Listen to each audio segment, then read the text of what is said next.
The big constable, very hot and penitent, sidled into the room. I meant no harm, sir, I'm sure. The young woman came to the door last evening, mistook the house, she did.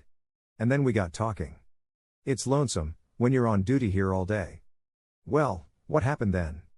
She wanted to see where the crime was done, had read about it in the papers, she said. She was a very respectable, well-spoken young woman, sir, and I saw no harm in letting her have a peep.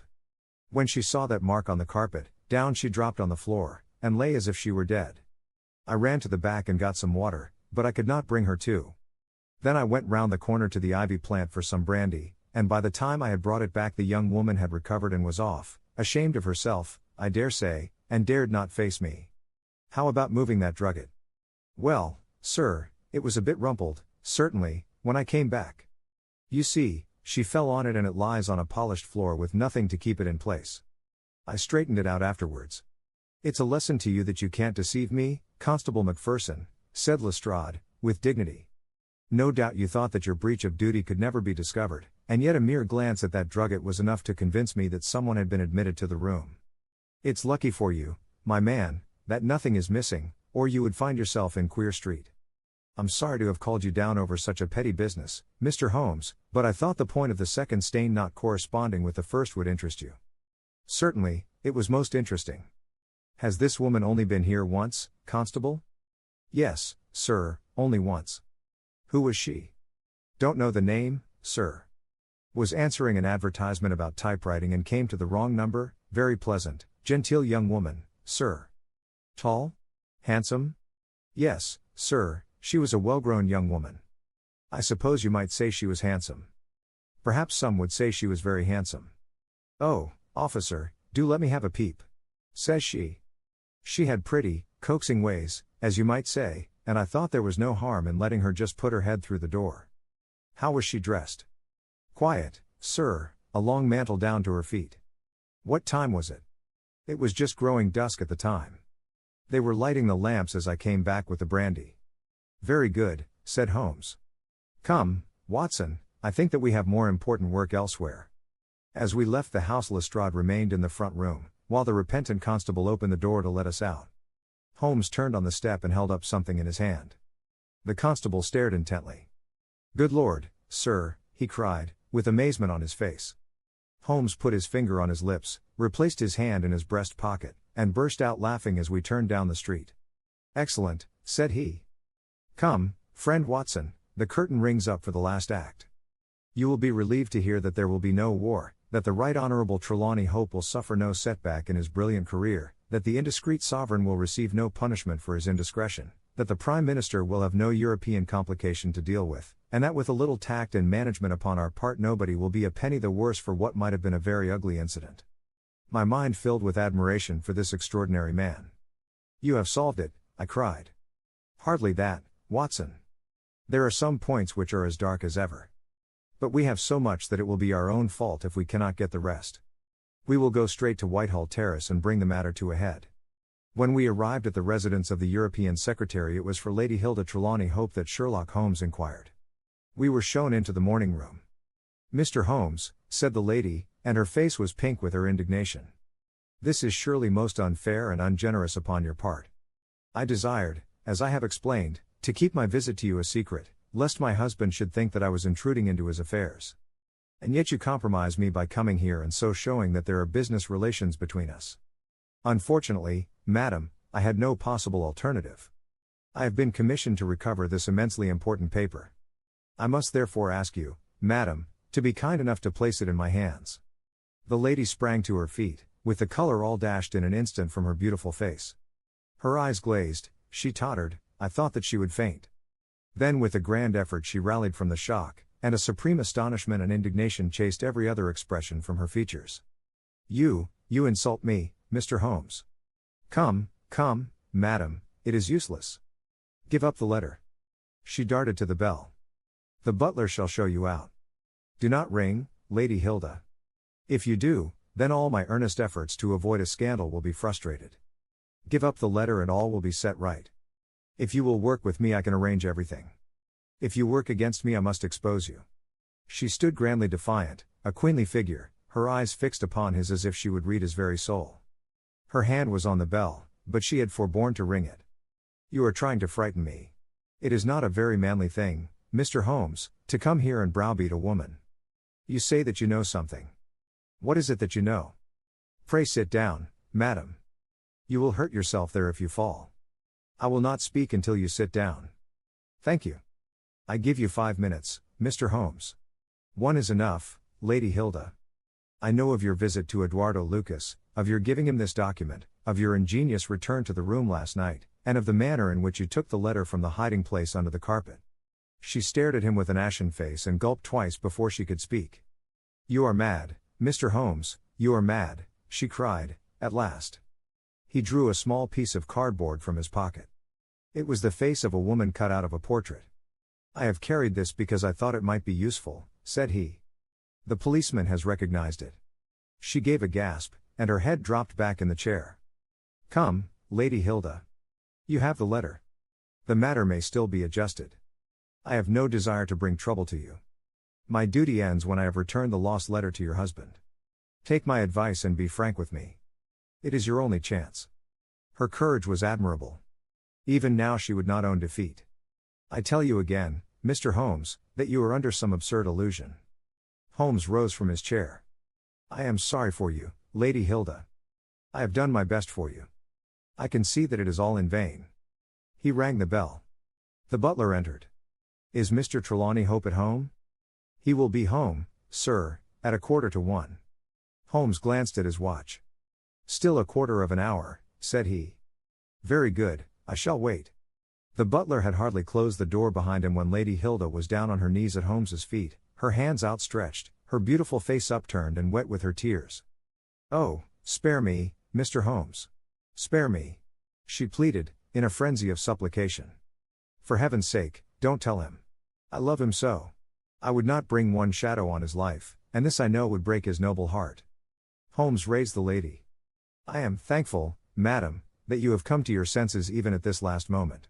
There is not an instant to lose. Where is the letter?"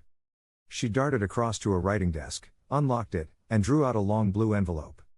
"Here it is, Mr. Holmes. Would to heaven I had never seen it. How can we return it?" Holmes muttered. Quick, we must think of some way. Where is the dispatch box?" "Still in his bedroom." "What a stroke of luck. Quick, madam, bring it here." A moment later she had appeared with a red flat box in her hand. "How did you open it before? You have a duplicate key?" "Yes, of course you have." "Open it." From out of her bosom Lady Hilda had drawn a small key. The box flew open.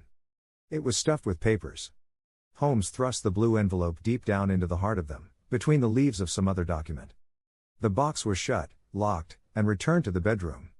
"Now we are ready for him," said Holmes. "We have still 10 minutes. I am going far to screen you, Lady Hilda. In return you will spend the time in telling me frankly the real meaning of this extraordinary affair." "Mr. Holmes, I will tell you everything," cried the lady. "Oh, Mr. Holmes, I would cut off my right hand before I gave him a moment of sorrow. There is no woman in all London who loves her husband as I do, and yet if he knew how I have acted, how I have been compelled to act, he would never forgive me. For his own honor stands so high that he could not forget or pardon a lapse in another. Help me, Mr. Holmes. My happiness, his happiness, our very lives are at stake. Quick, madam, the time grows short. It was a letter of mine, Mr. Holmes, an indiscreet letter written before my marriage, a foolish letter, a letter of an impulsive, loving girl. I meant no harm, and yet he would have thought it criminal. Had he read that letter his confidence would have been forever destroyed. It is years since I wrote it. I had thought that the whole matter was forgotten. Then at last I heard from this man, Lucas, that it had passed into his hands, and that he would lay it before my husband. I implored his mercy. He said that he would return my letter if I would bring him a certain document which he described in my husband's dispatch box. He had some spy in the office who had told him of its existence. He assured me that no harm could come to my husband. Put yourself in my position, Mr. Holmes. What was I to do? Take your husband into your confidence. I could not, Mr. Holmes, I could not. On the one side seemed certain ruin, on the other, terrible as it seemed to take my husband's paper, still in a matter of politics I could not understand the consequences, while in a matter of love and trust they were only too clear to me. I did it, Mr. Holmes. I took an impression of his key. This man, Lucas, furnished a duplicate. I opened his dispatch box, took the paper, and conveyed it to Godolphin Street. What happened there, madam? I tapped at the door as agreed. Lucas opened it. I followed him into his room, leaving the hall door ajar behind me, for I feared to be alone with the man. I remember that there was a woman outside as I entered. Our business was soon done. He had my letter on his desk. I handed him the document. He gave me the letter. At this instant there was a sound at the door. There were steps in the passage. Lucas quickly turned back the drugget, thrust the document into some hiding place there, and covered it over. What happened after that is like some fearful dream. I have a vision of a dark, frantic face, of a woman's voice, which screamed in French, "My waiting is not in vain. At last I have found you with her." There was a savage struggle.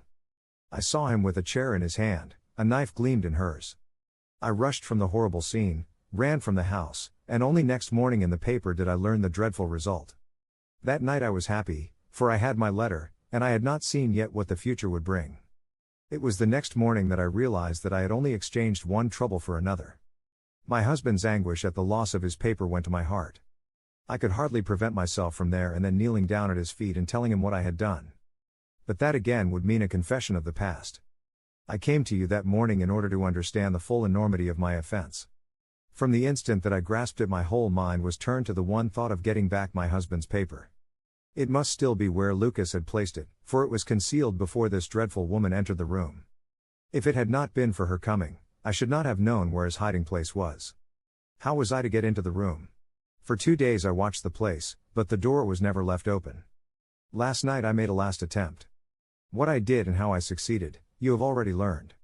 I brought the paper back with me, and thought of destroying it, since I could see no way of returning it without confessing my guilt to my husband. Heavens, I hear his step upon the stair. The European secretary burst excitedly into the room. "Any news, Mr. Holmes, any news?" he cried. "I have some hopes." "Ah, thank heaven." His face became radiant.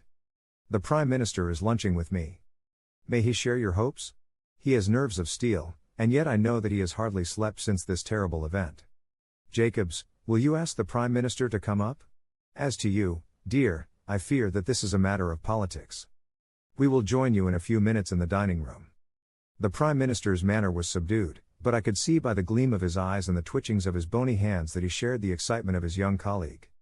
"I understand that you have something to report, Mr. Holmes?" "Purely negative as yet," my friend answered.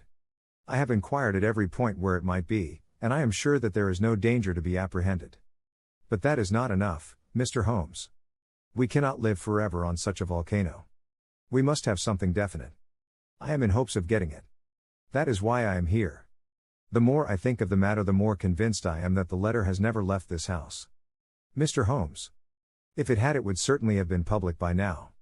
But why should anyone take it in order to keep it in his house? I am not convinced that anyone did take it. Then how could it leave the dispatch box? I am not convinced that it ever did leave the dispatch box. Mr. Holmes, this joking is very ill-timed. You have my assurance that it left the box. Have you examined the box since Tuesday morning? No. It was not necessary. You may conceivably have overlooked it. Impossible, I say. But I am not convinced of it. I have known such things to happen. I presume there are other papers there. Well, it may have got mixed with them. It was on the top. Someone may have shaken the box and displaced it. No, I had everything out. Surely it is easily decided, Hope, said the Premier. Let us have the dispatch box brought in. The secretary rang the bell. Jacobs, bring down my dispatch box. This is a farcical waste of time, but still, if nothing else will satisfy you, it shall be done. Thank you, Jacobs, put it here. I have always had the key on my watch chain. Here are the papers, you see. Letter from Lord Marrow, report from Sir Charles Hardy, memorandum from Belgrade, note on the Russo-German grain taxes, letter from Madrid, note from Lord Flowers. Good heavens! What is this? Lord Bellinger. Lord Bellinger. The Premier snatched the blue envelope from his hand. Yes, it is it, and the letter is intact. Hope, I congratulate you. Thank you. Thank you. What a weight from my heart. But this is inconceivable, impossible. Mr. Holmes, you are a wizard, a sorcerer. How did you know it was there? Because I knew it was nowhere else. I cannot believe my eyes. He ran wildly to the door. Where is my wife? I must tell her that all is well. Hilda. Hilda. We heard his voice on the stairs. The Premier looked at Holmes with twinkling eyes. Come, sir, said he. There is more in this than meets the eye. How came the letter back in the box? Holmes turned away smiling from the keen scrutiny of those wonderful eyes. We also have our diplomatic secrets, said he, and, picking up his hat, he turned to the door.